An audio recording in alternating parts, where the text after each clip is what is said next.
here's how you add a product. So here you come over here, all products. Here shows products we've already added before. So you click over here, add a product, where here you enter the product's name, probably like Bell Cola. Right here you have to use the barcode scanner to as also description, which is optional. You set your price and all that based on the currency you select from settings. That's what you're gonna have over here. The rates option as well.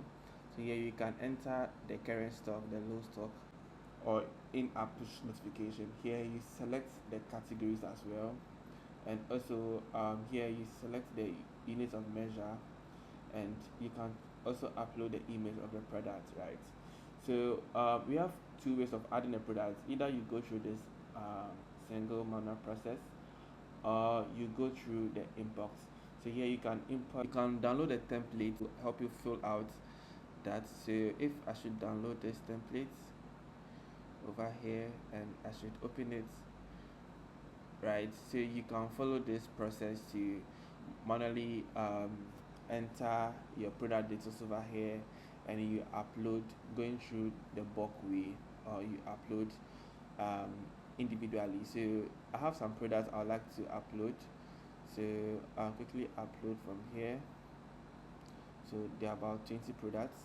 So now here you see here shows a valid, okay, 19, actually 19 products, right? So here shows my product name, the pricing, if I have set the cost pricing in my Excel sheet, the SKUs as well, category. So I had to export these products from my website. So I'm currently about to upload them over here. So I click on upload 19 products, and immediately it's done.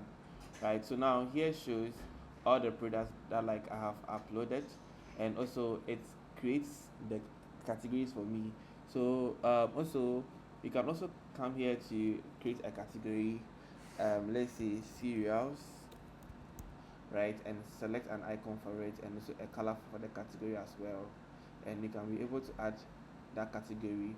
So now when you come back to add a new product, you can select that category cereals and proceed to add the product in cereals category.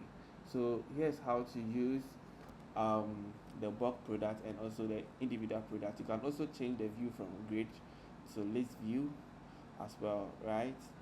Here you get to see the total number of products you have, the ones that are low stock and the ones that are actually out of stock. Here you can filter by the category.